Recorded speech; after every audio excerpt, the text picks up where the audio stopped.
Welcome back to another exciting edition of this thing that we keep doing. Streaming to you live right now on YouTube, Twitter, LinkedIn, and Facebook, and available for download in Spotify, Apple Podcast, Amazon Music, and all of the other places. We're really excited for today's discussion. I have a sensational guest here for you today. But before we get into that, there's a couple things we got to do. Number one, we got to call out our friends at DAT. DAT, Dial a Truck, DAT, Freight and Analytics. Since 1978, DAT has been helping truck drivers find loads, help truckers eliminate, reduce, and deal with empty miles. Now, this industry is rife with problems, but the problems aren't necessarily new. It's the technologies that are here that are new, trying to solve the biggest challenges in supply chain. And my goodness, have there been some challenges in the supply chain? But well, let's move on from that. As always, we are so grateful for the folks at DAT for helping sponsor this incredible podcast we've been putting together now since 2022. We're doing something, and we really appreciate it. For you members or people watching at home, if you're not a DAT customer right now, when you look in the show notes, when this goes to the podcast, you can get yourself 10% off for the first 12 months of any program with DAT, whether you're a trucker or you're a broker, you're looking to do something new. DAT, they've been around for a minute, and they're probably going to be around for a few minutes more. Now, there's a couple of housekeeping things I want to talk about. If you're attending the Inland Distribution Conference with the Journal of Commerce coming up here in September of 2024 and early October of 2024, you should go. It's a great event taking place in River North in Chicagoland, and I will be speaking on a couple of issues. One, non-competition agreements. You know I love talking about non-competes. And we'll also be doing an AMA, an Ask Me Anything or an Ask Matt Anything of the legal topics and challenges that are rife in our business. And, you know, it's something important that I'm excited to be a participant of. We did the bulk loads podcast earlier this week. I'll link that in the show notes as well. Always happy to join another creator, and we talk about things like the tragic case of Werner Enterprises down in Texas, among a whole lot of other interesting legal topics. Next week, we're recording with the Freight Famous podcast. It appears that I may, in fact, be Freight Famous. And the last piece on Monday, this coming up Monday. What day is this coming up Monday, you ask? It is Monday, April 8th. I will be joining the one and only Timothy Dooner over at What the Truck, talking about whatever he wants to talk about. I love What the Truck, love Freight Waves. As always, you can find my memes that I make every single day over at my Twitter page. Sometimes they're funny. Sometimes they're not, but that's just the nature of the business. Now, for next week, we have some incredible guests. We're doing a double header, 2 episodes next week. We have Amanda Schuer from Jetco. She's the strategic maintenance director, but more importantly, she is the chairman of the American Trucking Association's Technology and Maintenance Council. I'm a maintenance guy. I have been in maintenance now for the better part of 15 years. I love helping truckers safely deliver freight on time and undamaged. And you simply cannot deliver things safely on time and undamaged if the equipment is not properly maintained. With the Commercial Vehicle Safety Alliance International Road Check coming up in May, I think it's May 14th, 15th, and 16th, the topic of maintenance is never going out of style. And then on Friday, we welcome Britton Ladd. Oh, you know I love Mr. Ladd. And we're going to be talking about what I still believe is the absolute most interesting merger in transportation in well over a decade. That being the incredible merger between Omni Logistics and Forward Air. Oh, I'm excited to get Britton's opinion on all of that. So that is it. The last thing I'm going to tell you, and again, I really appreciate everyone who tunes in and checks out our podcast, on May 9th, about a month away, I will be hosting a symposium of sorts, and we'll be talking about what are the indicators we should be looking for in a freight recovery. And to help me on that discussion, I will have Jason Miller from Michigan State University, Eli Broad College of Business. He's the interim chairperson of their supply chain management group. Brilliant guy, and I'm excited to have him. We'll have Dave Broering, who's the head of brokerage at NFI. We had Dave earlier on the podcast a couple of weeks ago. Happy to have him back to talk about what indicators we can hope to see. And then finally, we're going to have Ben Gordon from Cambridge Capital, private equity investor, knows a lot about supply chain, knows a lot about investing. We're going to figure out what is going on, but that's it. That is the note that I had to go through. That part is now done. I'm so excited for my guest today. Now, look, I love to attend conferences. I love to meet new people, and I love to understand what problems they are trying to solve. As I mentioned before, the problems in this business aren't necessarily new, but the technologies used to solve them is. And I am a fundamental believer in what I call building the case of the trends and forces that are shaping the supply chain. These trends and forces are connected, autonomous, shared, and electric. There has to be a way that these four things impact every single industry, from data sharing to autonomous trucks to autonomous appointment setting. So many pieces are available when you look at the case. Now, Chad has started a company called AVRL. I met him at a dinner hosted by a mutual friend of ours in the investment space, and I am beyond excited to welcome Chad to the program. Chad, welcome to the podcast, my friend. Thank you for having me. How are you doing today? I'm doing exceptionally well because I am so excited to talk to you. So for the folks who are just tuning in right now, who are you? What do you do? So I'm the CEO of a company called AVRL. AVRL originally was called Advanced Voice Research Labs. So it does have meaning. My CTO and I essentially brought some tech out of an Ivy League school that tech ended up becoming some of BMW's in-car natural language processing system. Essentially what had happened was we started to go to market, got some attraction from SAP to come in and connect disparate systems. Those of you who know natural language processing are like, how does that fit? The challenge that a lot of people have is identifying position-based strings of text and then transforming data from system to system to system. We didn't end up coming into transportation until about 2020. So like right before that COVID craze. Oh, there you go. Okay. But essentially what happens and where we typically deploy within transportation and logistics is that if you are a 3PL or if you are a large carrier and you work with enterprise level shippers, I guess any carrier that works with enterprise level shippers, they essentially have to go into internal TMSs or load boards or appointment scheduling portals, even invoicing systems. And they have to essentially enter in information, upload PODs, bid on freight, schedule appointments manually. And the challenge with this is that the more enterprise level shippers you bring on, the larger and larger your support staff has to become. And it actually makes it very unmanageable to work with some of these shippers. And so what a lot of people do is they use our system to go in and automate the execution between their TMS and the shipper's TMS, or their TMS and the shipper's appointment scheduling system. And that's what we do. I think right now we'll probably automate about 100 million transactions this year, or a lot larger than everyone expects. We've been kind of flying as close to stealth as possible.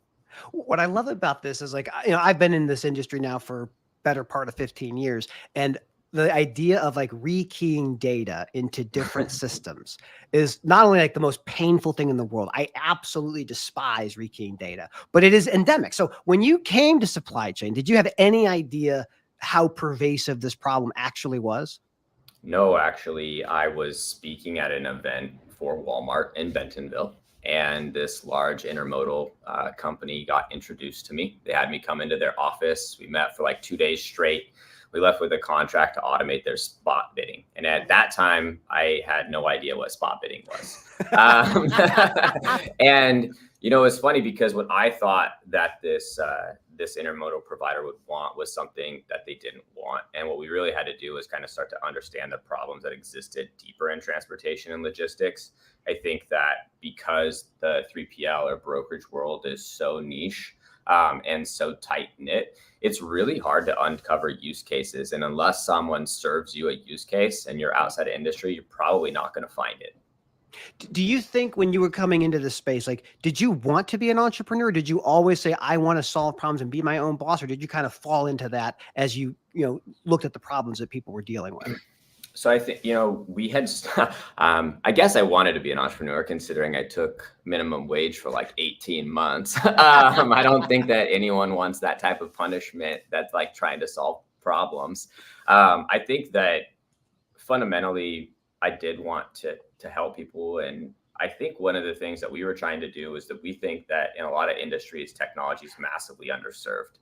And that is what we're trying to accomplish at AVRL. It's actually one of the reasons why we don't really advertise. We don't really have a website. Like, we believe that if someone needs our services, we will meet each other. And that is kind of the path that we've taken. And if we deliver good tech and solve really complex problems, our customers will introduce us to their partners, their friends, et cetera. And when you get, pardon my language here, such an incestual network like transportation and logistics, it's a really easy to scale a model like that.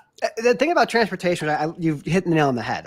It is the biggest small industry in the planet. Like, everybody knows somebody, and it's like Kevin Bacon, but for everything in moving freight. And Yeah. I look at this like, you got into 2020 into this industry. Did you know at that point that you were never going to escape transportation, or had you still like not quite realized that you're stuck in this business? I think that we want to be stuck in this business. I mean, we operate with many customers outside of transportation and logistics as well. But I really do believe that transportation and logistics continuously needs better and better and better technology. And I do believe at some point you're going to see massive companies like Google and Microsoft and those guys really come in to take massive claims here. And it's not going to be as many of these niche providers that we have today. I think that, there's been a light shine on transportation logistics from a COVID standpoint. Yeah. You see massive attrition because the capacity loosened. And then what's going to happen is, as it gets rebuilt, it's going to get rebuilt better. I really do believe that. What I like about this, I look at COVID as like the great accelerator. So whatever trends we had before COVID, they were already there. And I think when Amazon came to the business, not just to deliver books, but everything else, they kind of did something that no one else had done, which was to combine the product with the supply chain that brings you the product. That became the experience. And when you have the thought of, I can get anything in the world on my doorstep in 2 days, it changes fundamentally how we think about transportation. And I think you're right. These other companies that have been, tech companies have been looking for a little bit, they now realize that you can't offshore the delivery of freight. Like, you can automate parts of it, but there's certain things you just can't do. So let me talk to you a little bit like what AVRL is doing every day. So you guys are talking about automating the tracking. You said 100 million. What is being automated in this process? So we have many use cases, and it essentially follows the life cycle of a shipment. We focus mostly on the most domestic OTR. And so it could come in all the way from the point of, bidding or, bidding on an RFP. So automating the bidding of that. It could be the bidding of secondary spot freight, the acceptance of a tender, the building of a load, the scheduling of a shipment, the tracking of that shipment, the requesting of the POD, and the uploading that back into the shipper system. We're not here to eliminate human beings through that entire process, but there's a lot of repetitive work that happens. And to be honest, I think that people need to start looking at the data and use the data as the driver, right? Like, if you could automate spot bidding, automating the task of spot bidding. But if you knew every single spot shipment that existed in your network, you could get more concentrated at where you're really good at bidding. You could also take that data to your shipper and say, hey, you have a hole in your routing guide here, here, and here, and I'm already moving that freight for you on backhauls. How do I move it off of the spot market into contracted freight? And I think at every single step, we're trying to do is push data to be the lever for how you adjust automation, but also how you become a better partner to your shipper. I think that it's a very compelling use case you kind of outlined, because you're not replacing the system of record. The system of record for the warehouse, the manufacturer, the distributor, that stays. The system of record for the motor carrier, the broker, that stays. You're connecting it. You're making a digital highway or digital toll road to connect these different systems and presumably save people making keystrokes. I have to imagine you're solving not just the functionality of these things, but the human error in entering the data in that could be, mistyped or whatever. Is that fair? I think that, keystroking, yes, that's a problem that we're solving. But I think what we're trying to do is bigger than even that. It's how do you use the same amount of people to access more freight, more volume, drive better business outcomes? An example of this is if you automate appointment scheduling, you save a lot of time. Now that time's not a cost reduction play, but if you could schedule an deployment faster, you could get far more lead time for securing capacity in your network. Therefore, you get better rates. And what you see is that as you automate certain things, it has a knock-on effect from the next piece. The whole idea here is to give better service. The whole idea here is to access more volume. If you take like an example of like a load board, like an ABC supply, there's 400, 500 shipments in there a day right now. And like literally even in this market, a human being can't access that volume. It's not possible. A machine can. That's fascinating. All right. Yeah. Now we've kind of established like what AVRL is doing, what you're doing. How big is your team now? How many people do you have working for you? Yeah, my team's about 110, 120. We're mostly engineering. Our engineering team's about 100 people. The rest of the people came from transportation. We have some really, really important people on our team that work for companies like Knight Swift, C.H. Robinson, BNSF Logistics, etc. Those people really help our customers understand what's possible so that they don't work with our engineering team. And then we basically do the integration and support as well. Well, so let me ask you this. So we're going to kind of pivot for a second. So you are a technology founder, CEO. You've now cut your teeth on this for a couple of years. We've been seeing a lot of things in the news, one of them being this really interesting litigation between Project 44 and FourKites. And here's my question.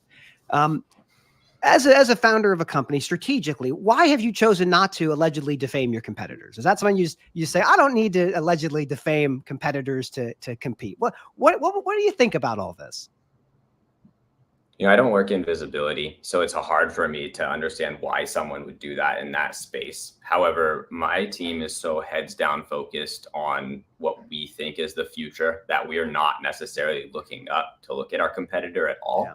And I think it's really easy for technology companies to get so distracted on what's happening with their competitors that they basically become the same as their competitor. And I actually think that massively stifles innovation. We believe that if we're focused on the problem, focused on solving better problems, enhancing our technology, it will be impossible for people to catch up to us. And that's what we're banking on. Yeah.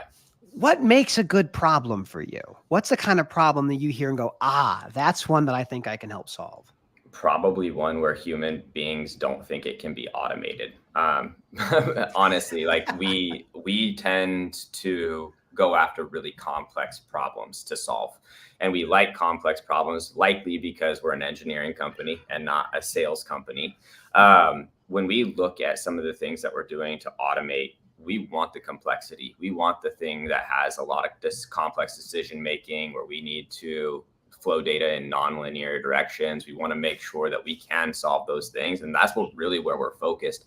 I think that there are a lot of people that think some problems can't be solved, and they absolutely can with the right technology. And I'm not here to say we should automate everything, because I don't believe that we should be doing that. But I do think that for us, we're looking for the complex. We're not looking for that copy and paste redundant work. We want to copy and paste if it goes here, here, here, or here, and why are the reasons that we're doing that.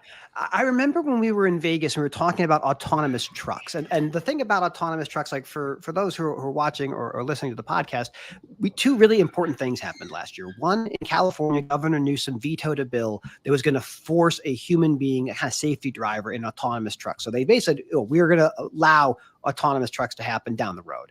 The other piece was the FMCSA came out with this, they call it a supplemental advance notice of proposed rulemaking. It's a legal technical term, but it just means that they're considering this.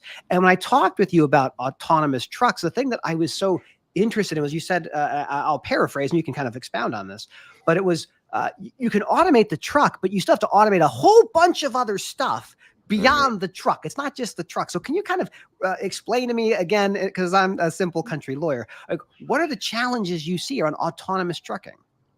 Yeah, I think my problem exists because we had an autonomous trucking company call us to ask us if we could automate something that they hadn't necessarily gotten to yet, right? So I think when we think of autonomous vehicles, we think about, it's a massive amount of lift to even get them regulated. It's a massive amount of lift to get them on the road, to get past all of those laws and regulations.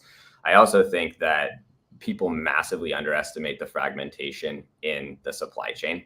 And so when you look at okay, you're going to automate the truck, well, who's going to schedule it? Is it the 3PL? Does it now the 3PL own it? Is it the carrier? Well, if it's a brokered load, the 3PL is responsible for scheduling now your autonomous truck. It's really convoluted. And I think what ends up happening is you will have, I think that those autonomous trucking companies either have to build all of that automation internally, or they're going to have to find partners who already have hooks into a lot of those systems. When you think of just appointment scheduling is one piece of it, right? I mean, you literally have to get that load from somewhere, which means it has to go through an RFP unless the shipper owns the asset.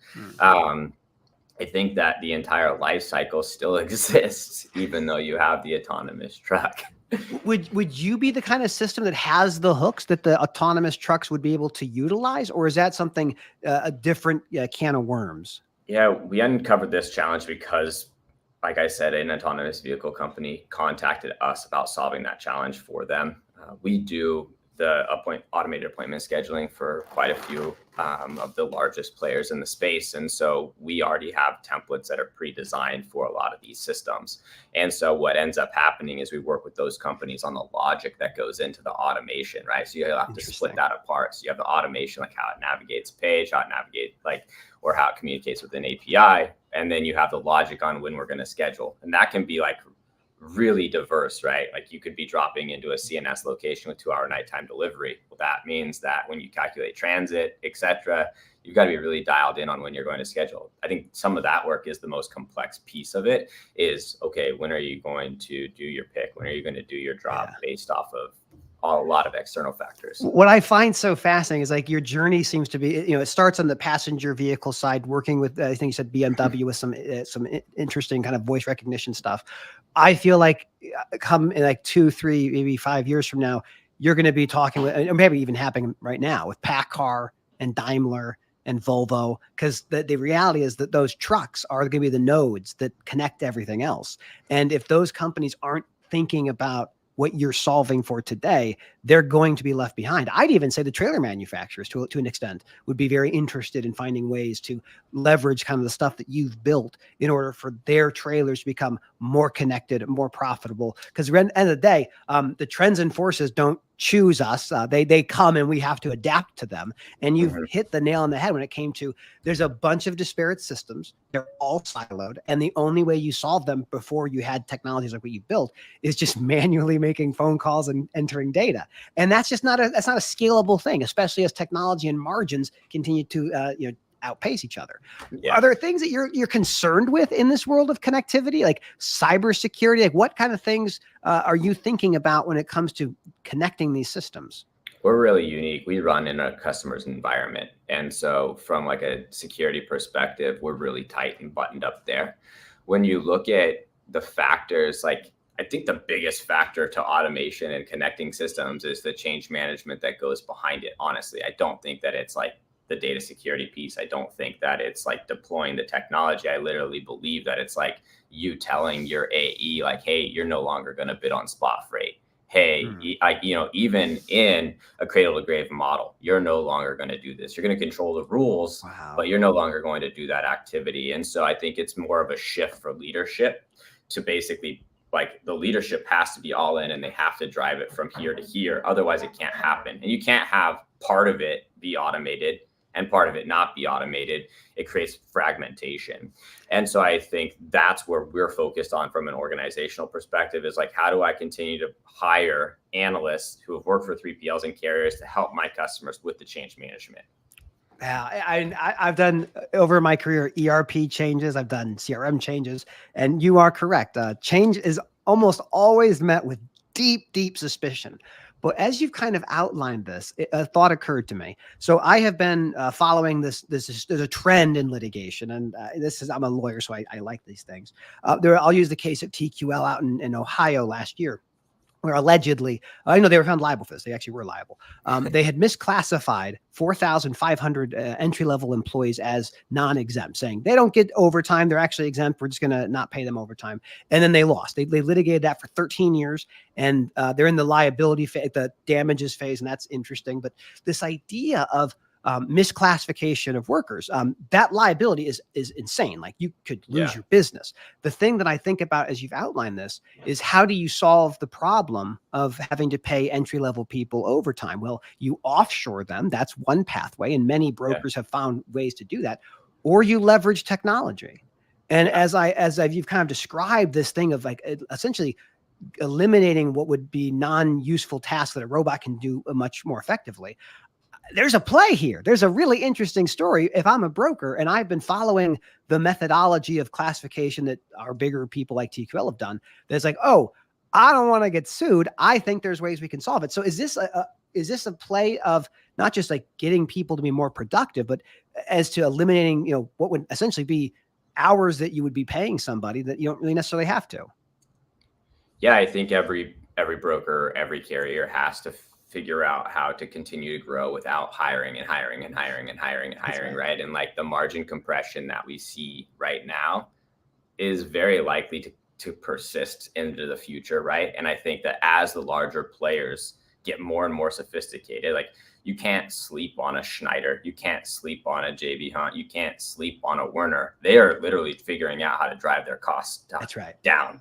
And so at some point you have rate discrepancies on certain lanes. And so when you start to look at automation and driving network strategies, what we see is a lot of customers are like, hey, I want to own LA to Vegas, Phoenix to Chicago, Chicago to Memphis, which means I got to drive my cost to hire way down and then exploit yield at the same exact time.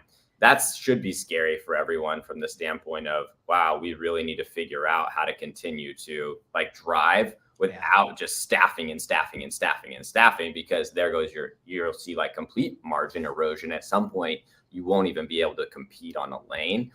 And I think that every broker has to figure out how to continue to grow by 15, 20% year over year without hiring more new people or more people. That's a great point you bring up, because like we know the cost of trucking. Like if you're a truck driver or you're a motor carrier, your costs are fuel, labor, assets, maintenance, tires, and insurance are kind of fighting for number 5 or number 4. So we know those costs. Brokerages are similar. And I remember, I think it was with Dave Broering in the previous recording I had with him, where I think he was talking, but brokers of the future need to understand that 10% is what the margin's going to be. Like it's not going to be a place where you can consistently make 20%.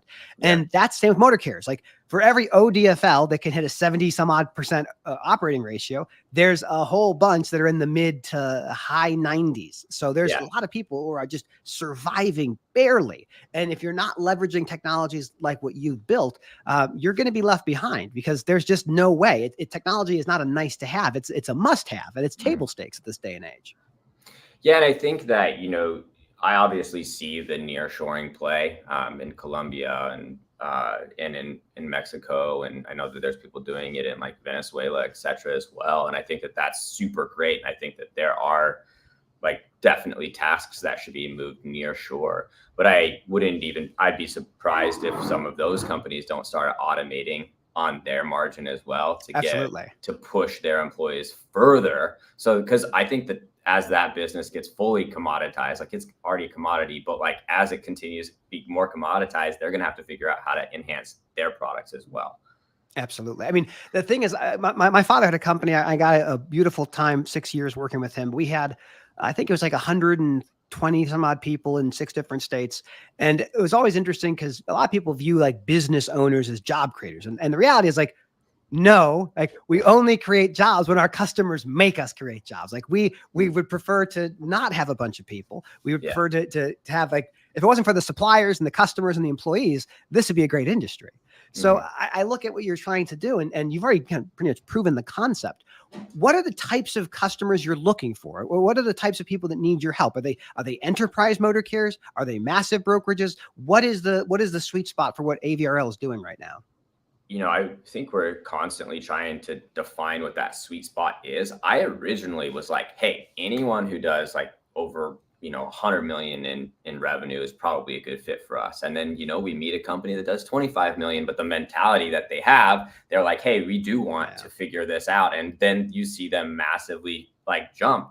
I think that for us, when we look for a company and when we do our evaluation on if a company can be a good fit or not, and we're going deeper and deeper and deeper into doing that, we're looking for a mentality that one is going to be able to do this work with us. Like automation is hard from the change management perspective. It really is. Like we have to be all in or not. You can't really be half in, half out. And so I think from mentality perspective, we have some extremely small customers now that are doing, 5-10 million in revenue. But that leader that's running that organization is like, we know that we have to do this.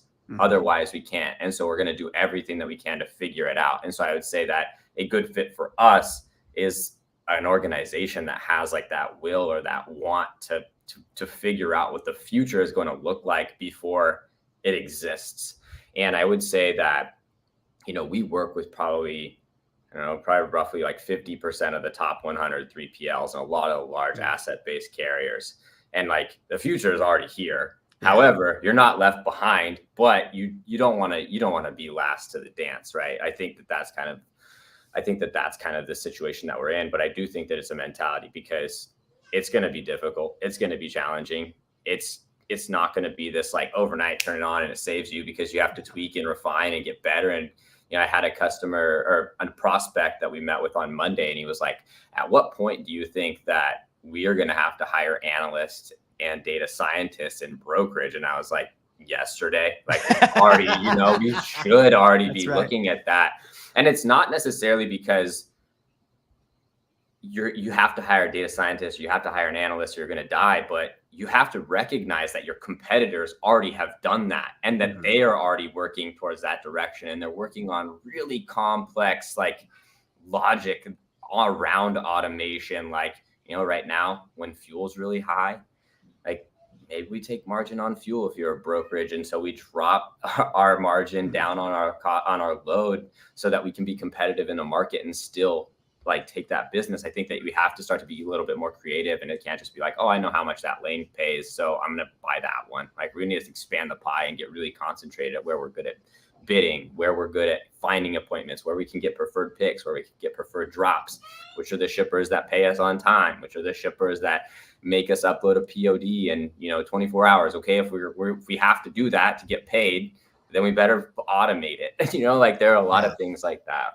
Oh, absolutely. I think like just, and like the simple use case of moving one thing from one place, how many people have to touch it? I've seen like whiteboards of like each touch point of a human being that has to interact with that thing. And it's mind boggling, to say nothing of less than truckload. The truckload space is its own monster. Are you looking at LTL? Is that a place you see an opportunity?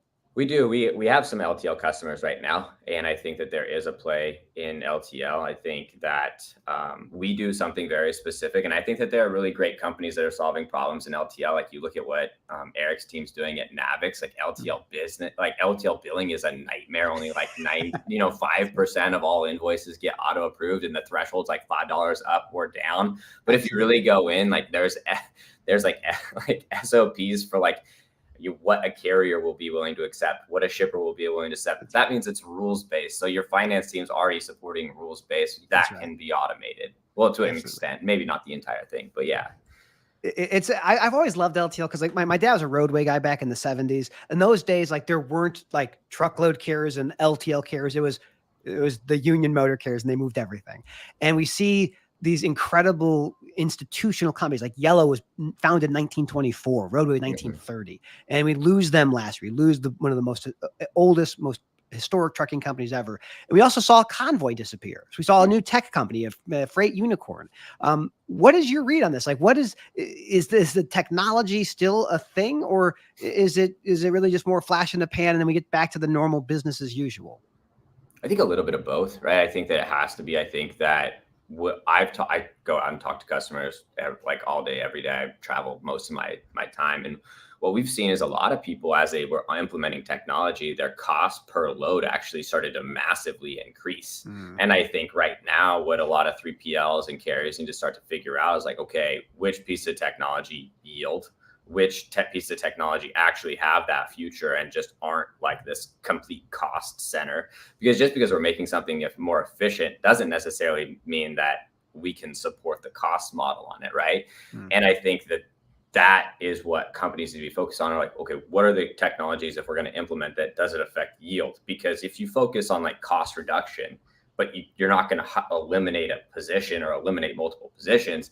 There's actually no cost reduction play. So most of the use cases that we sell into the market are yield. They focus on yield completely because I want a 3PL or a carrier to be happy to pay me money every year so that it's not this brutal negotiation every year, one. And then two, not us just trying to fight to keep that contract alive, right? And I think that technology in transportation is really interesting because I think that there's been a lot of failed technology in the industry.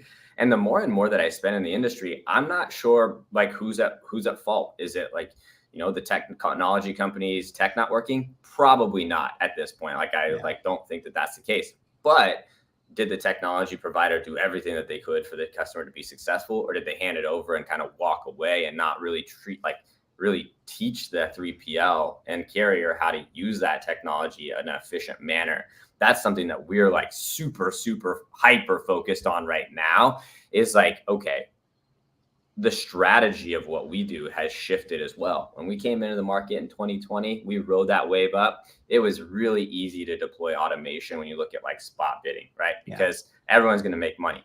The moment that capacity started to loosen and you saw rates just like scream down and continuing to drive down, well, okay, now there's a complete shift in strategy, which means they have to think about different variables. They need to start thinking about building market to market. They need to start fixing problems that exist in data.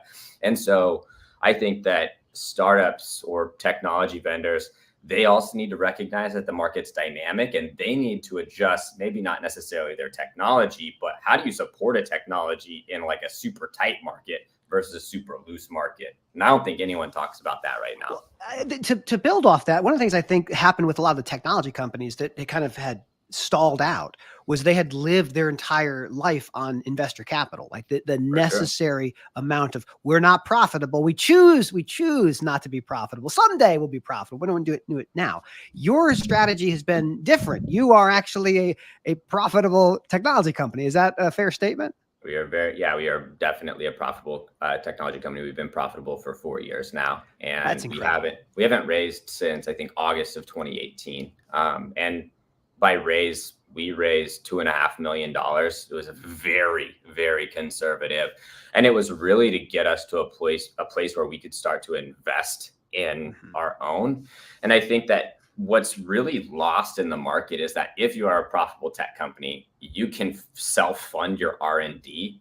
And I have friends that are out there banging the streets for like $1.5 million, $2 million, $3 million every year. And they shift their entire focus to doing that for multiple quarters versus creating that income stream that allows you to invest in new products, allows you to try new things, and self-fund your R&D. And I think that that's like a complete mental shift. Like I don't spend my time managing, a bunch of investors in my organization. We have a couple that I meet with once a quarter.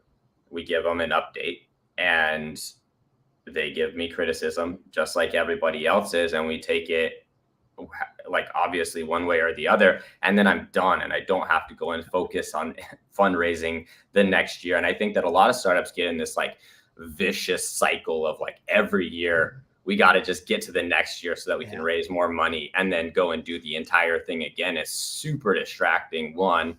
And I think that for two, you're not focused on your customers the same way. That's the key. The investors become another stakeholder that you treat almost as if they were a customer, and they can completely derail your strategy for your company. So for you, you're able to focus on the problem of the customer, looking at onboarding and retention. In the world of software, it's all about renewals. I mean, that is what makes or breaks a company. And I have to imagine, based on what we've talked about so far, you're probably knocking that out of the park as well. We've had an extremely high renewal rate.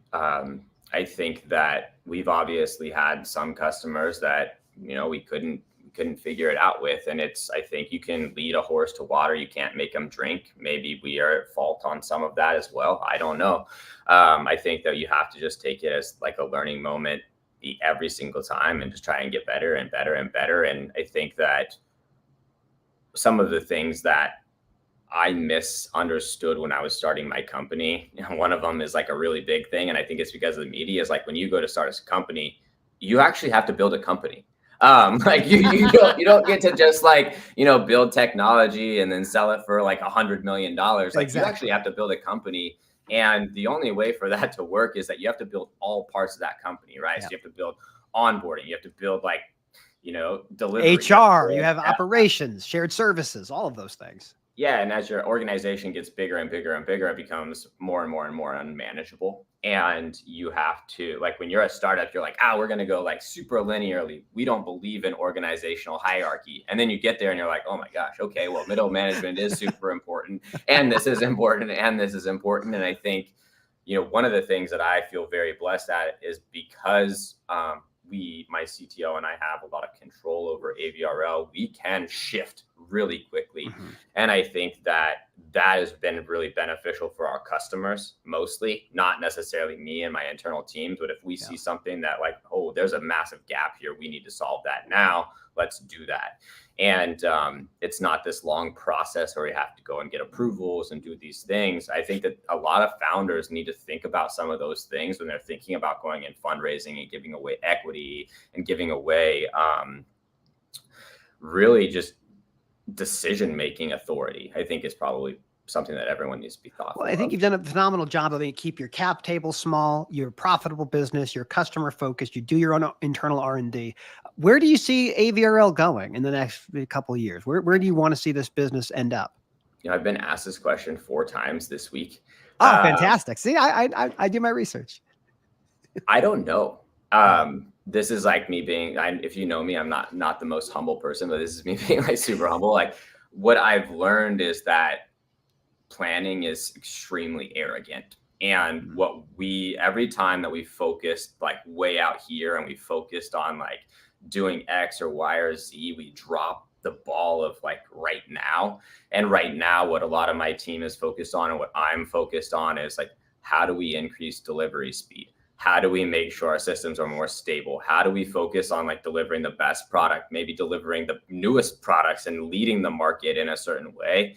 And every time that I stop focusing here and I start focusing like here, we do better. And so for me, I don't know. I would like to think that we're moving in a direction right now where we do have some products that we're testing with some drayage providers. They're working really, really well. We just got off a call with someone on Monday who's a customer that we did this pilot, and they saw their gross profit shift from 17% to 22%, but it's a fully automated 22%, not just a 17%.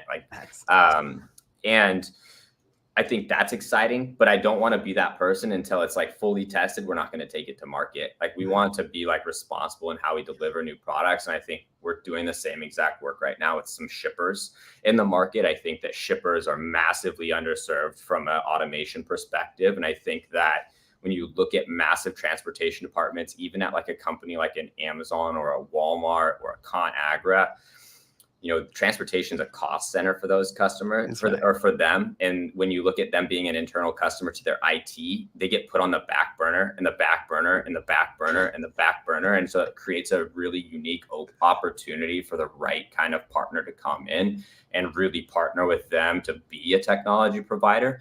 And so I would say that in the next like 2 years, 3 years, 4 years, 5 years, you're going to see us take a larger role in overall transportation, not just domestic OTR. That's fantastic. We got a comment. I'll just put this up here real quick from Nate Johnson. Quote of the day from Chad: planning is extremely arrogant. If I heard that right, that one makes you think. I love that. I think you're right in the money, man.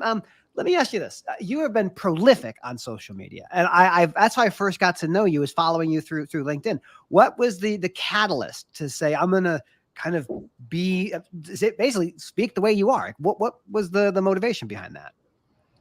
In an extremely small industry, a large, small industry, everyone is so political with everything that they say, they write, how they feel. And I think that I want to be authentic to like how I feel, what I believe.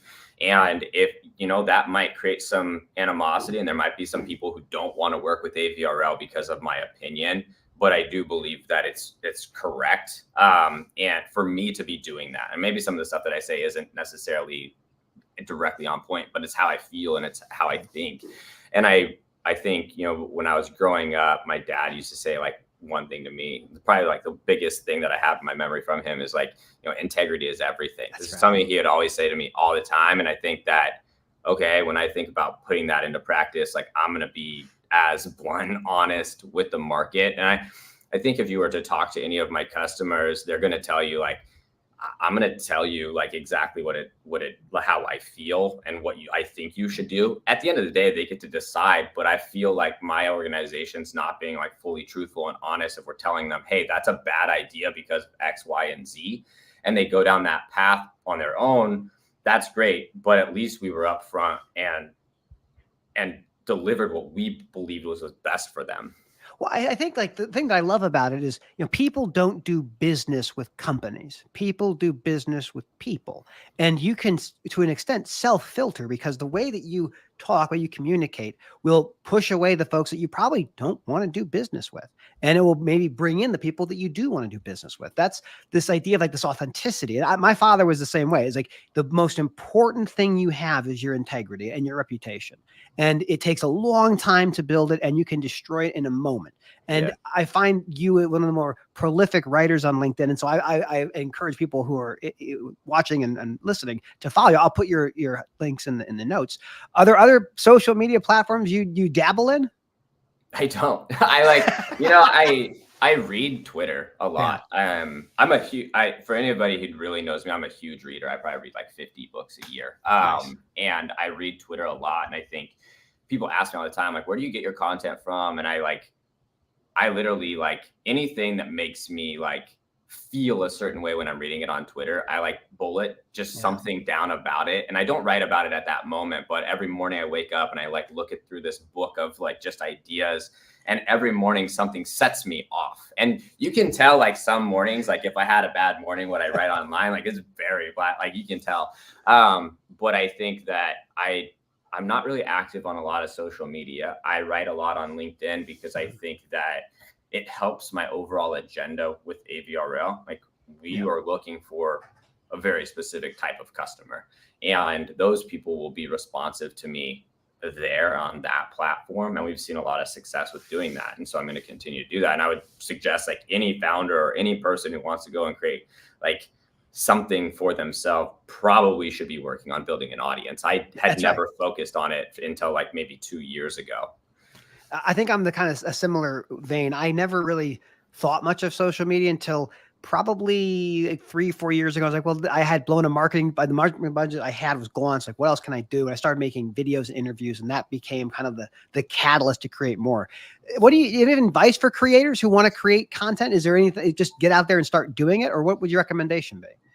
I think that people need to like write from like what they actually feel. I think a lot of times when I see like social media posts, I'm like, it feels like forced, like that they wrote it for an audience. Mm-hmm. A lot of the content that I write for myself. Like I write what I like feel for myself at that point. It's advice for myself or advice for like something that I've been thinking about or a thought that I've been thinking about. I'm not writing necessarily to try and like get likes or shares or anything like that.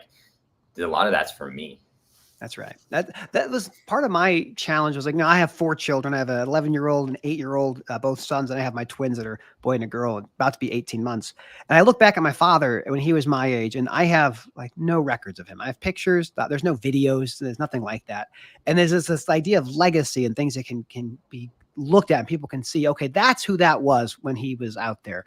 I will say, meeting you in person, you are just as witty and incredible as I thought you were going to be. So it was such a good time meeting you in Vegas. What do you think about Manifest? Do you go to that show all the time, or what's your experience with that trade show?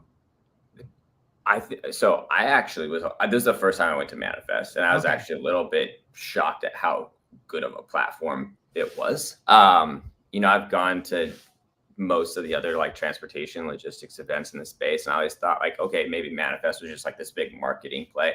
But I think that they actually had a lot of content. I thought there was a lot of really great people there. I met quite a few people there, and there were a lot of people who surprised, like when I saw them, I'm like, what are you doing here? And I think that there's this curiosity around Manifest. I only assume it's going to get bigger and bigger and bigger. I would just like like maybe next year they tell people like it's not at the MGM Grand, it's at the MGM Den or MGM Grand Convention Center, which are not close to one another, but that's fine. I mean, I am so enamored with what you have built to build so far. So if someone's watching or listening, they're like, how do I understand what AVRL can do for my business? How do someone like reach out to you? How do they get to know what your company has to offer that could help them?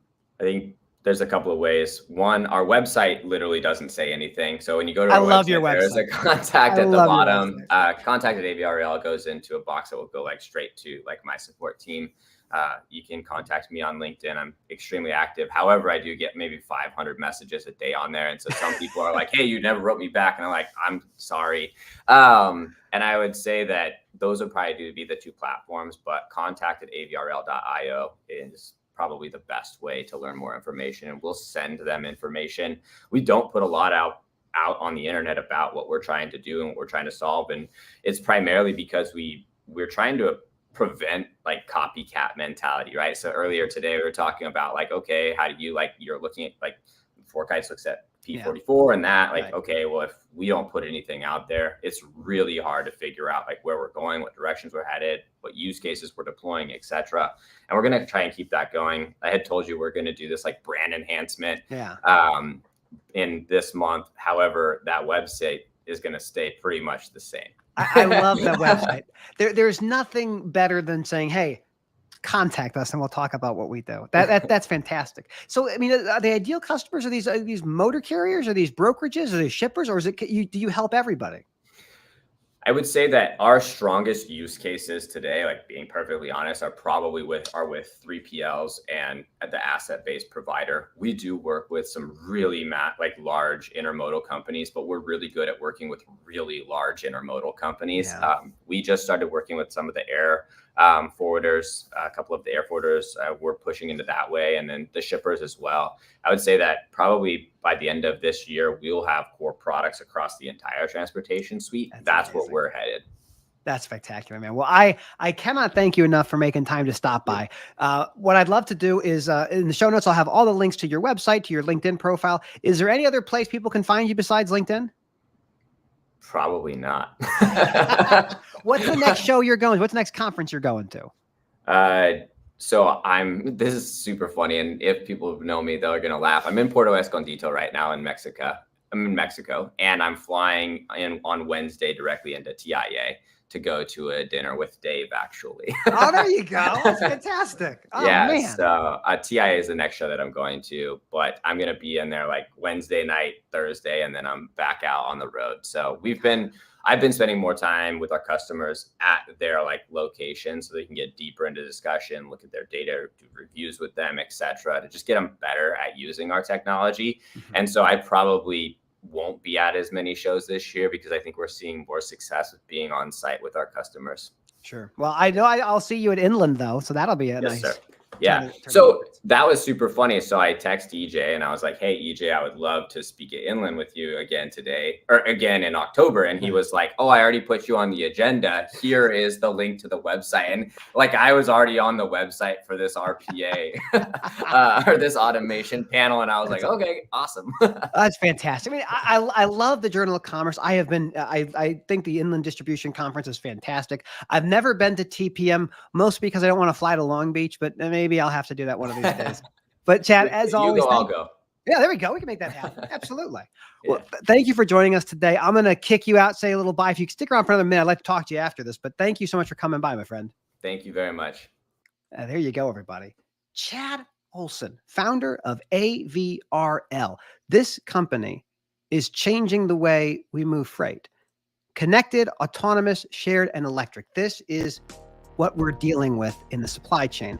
Thank you so much for joining us today. I am so blessed by the support of the folks who check out our podcast, who download it, who share it or recommend people to come on the program. I'm a huge fan of Chad. I think what he's doing is going to change the way we move freight, and I think it's a good thing. I'm so excited, as always, to support my friends over at DAT, Dial a Truck. I love DAT. They've been a phenomenal partner for us, and they've been a phenomenal partner for truckers and brokers across the United States for over 40 years, maybe 1978. That's a bit of a time. So excited to continue to make this stuff. As always, thank you for tuning in, and we really appreciate all of your support. For that, that's it. That's Friday. We're done. It's over. We'll see you next week for the twofer. Twofer coming up next week. That's exciting. As always, I appreciate you. Have a great day.